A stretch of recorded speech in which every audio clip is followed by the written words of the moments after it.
Di zaman sekarang ini, kepedulian mulai mengikis. Menjawab tentang pertanyaan-pertanyaan, kok mau sih ngurusin orang lain? Sedangkan kita nggak kenal dia itu siapa. Malah sampai telat menikah. Sebelum saya cerita lebih banyak, lihat dulu yang satu ini.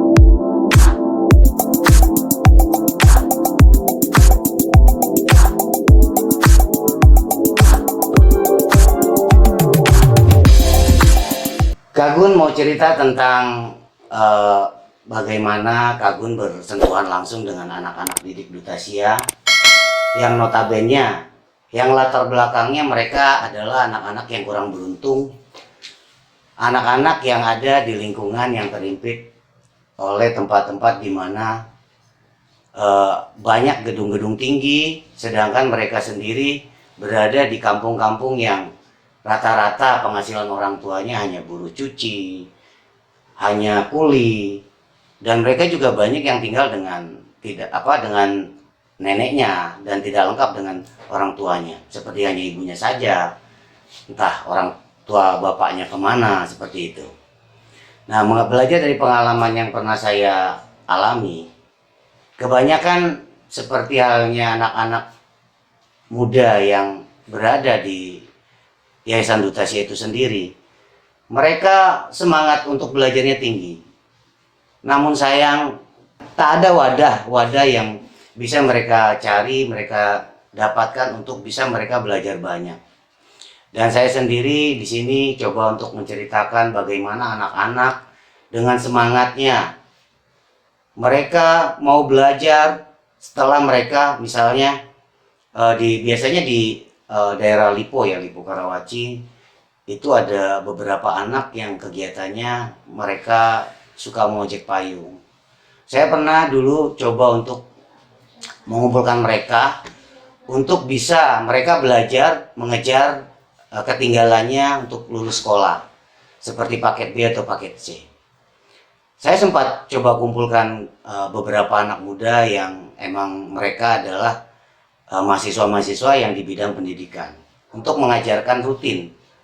Tapi ternyata apa yang kita lakukan waktu itu, kita membuat jadwal, kita membuat pelajaran berdasarkan sekolahnya mereka. Misalnya yang tidak lulus SMP ya kita coba carikan guru untuk mereka bisa mengejar paket B. Tapi ternyata semangat belajar mereka terhambat karena tadi ujian dapat berapa, nah seperti itu. Pada akhirnya anak-anak kan mau tidak mau di saat belajar mereka tinggalkan untuk ya mau nggak mau ngojek payung biar ya dapat penghasilan dan bisa membantu orang tuanya, seperti itu. Nah, kenapa kita bertanya tentang kepedulian? Saya sendiri tidak begitu sempurna ya, maksudnya saya hanya sebatas bagaimana saya berempati ke anak-anak karena saya tahu kemauan mereka apa, mau mereka apa. Saya coba masuk ke dalam lingkaran mereka, saya coba untuk memperhatikan mereka. Dan saya sendiri bukan orang yang bisa memberikan pendidikan yang bagus ke mereka untuk pelajaran-pelajaran umum ya, maksudnya pelajaran-pelajaran administrasi. Saya membekali mereka dengan keterampilan sih sebenarnya. Saya coba untuk ngajarin mereka untuk buat celengan, terus buat kerajinan-kerajinan. Terus mereka juga saya ajarkan untuk dagang di kaki lima, saya carikan lapak. Agar apa? Agar waktu mereka itu bisa bermanfaat. Mereka bisa membagi antara kapan belajar dan kapan mencari uang dengan waktu yang tepat. Sebenarnya itu.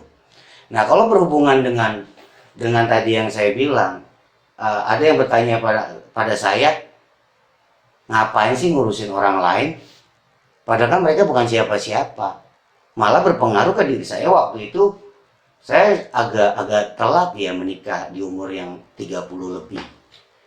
Ya karena saya merasa saya punya tanggung jawab, saya punya beban. Walaupun mereka bukan bagian dari hidup saya. Dalam pengertian mereka bukan saudara kandung, mereka bukan titipan dari anak paman atau sebagainya. Yang mereka saya berpikir mereka adalah adik-adik penerus bangsa. mereka adalah ya adik-adik kita juga gitu loh. Kalau kita nggak perhatiin, siapa nanti yang akan memperhatikan mereka? Nah, dasar itulah saya makanya berani untuk coba mereka saya kumpulkan. Mereka tinggal bareng. Dan kata orang sih kalau kita mau kasih ilmu, baiknya sih kita kasih makan juga. Nah, maksudnya begini, pada waktu saya dalam keadaan saya sebagai sukarelawan, saya mencoba untuk memikirkan bagaimana sih anak-anak ini selain tidak hanya belajar terus, tidak hanya melatih keterampilannya saja, tapi mereka juga bisa menghasilkan sesuatu dari apa yang ilmu mereka yang mereka dapat. Akhirnya saya coba untuk mereka, yuk kita cari bahan-bahannya, kita hitung harga pokoknya, siapa yang buat. Kalau emang hanya mereka bisa menghias atau menggambar, itu kita hargai dengan jasa-jasa mereka. Maksudnya, oh ya udah menggambar saya upah Rp1.000 agar mereka ada uang untuk mereka bisa jajan, mereka bisa beli pulsa, lebihnya bisa menabung dan lain sebagainya. Ya disitulah saya merasa kalau kita berpikir tentang kenapa ya waktu begitu cepat, atau sudah setahun, 2 tahun, karena saya melihat sendiri perkembangan anak-anak pada waktu itu. Saya merasa senang, saya merasa bahagia, karena ada yang mereka dapat. Sampai saya lupa memikirkan diri saya sendiri, saya lupa untuk mungkin cari pasangan kali ya, bahasa kasarnya cari pacar gitu. Nah, mungkin juga saya harus tahu, kita juga tidak boleh terlalu mementingkan orang lain. Kita juga harus balancing dengan memikirkan diri kita sendiri. Coba kalau misalnya saya sampai nggak menikah gitu, nanti ngurusin saya siapa? Nah ini jawaban yang bakal saya lontarkan untuk yang bertanya kemarin di komen ya. Nanti akan bahas di part berikutnya. Akhirnya saya coba untuk memberikan sebuah kata buat semuanya. Tapi ya jangan lupa subscribe dulu, like and comment. Tetap semangat, tetap berusaha. Apakah harus menunggu dimampukan baru berbuat? Atau lebih baik berbuat karena ada kesempatan daripada hanya diam tak melakukan? Untuk kata terakhir, selalu berusaha dan semangat. Ingat Jazz Media, pantengin terus. Dan ikuti terus part-part berikutnya tentang 3 hal mengapa ngejomblo.